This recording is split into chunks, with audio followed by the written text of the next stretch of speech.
Okay, so first things first, this hen does look really rough. What they're describing here is something called egg yolk peritonitis. This is where, instead of being laid, the yolk is essentially tied up in the reproductive tract instead of leaving the body as it should, encapsulated in a shell. The yolk material stays trapped in the body, causing an inflammatory reaction and resulting in the accumulation of fluid and bacteria.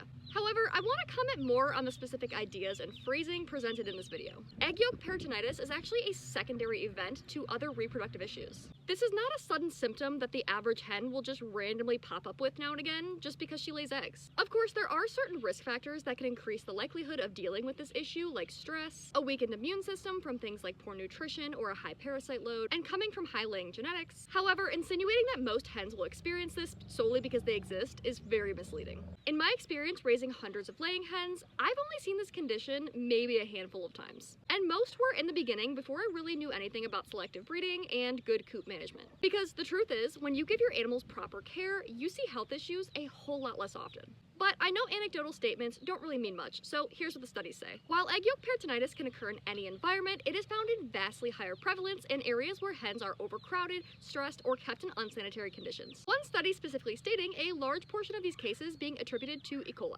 There are also some links to obesity and too much artificial light being used at a young age. However, across the board, researchers have noted that it is way more likely for this to be seen in large commercial farms than your everyday backyard flocks. So while it is very unfortunate that this chicken ended up in the condition that she did, it is also very misleading to use her as a prime example of a chicken's normal body function. The vast majority of healthy, well-bred laying hens will never experience this issue, especially in well-maintained small backyard flocks.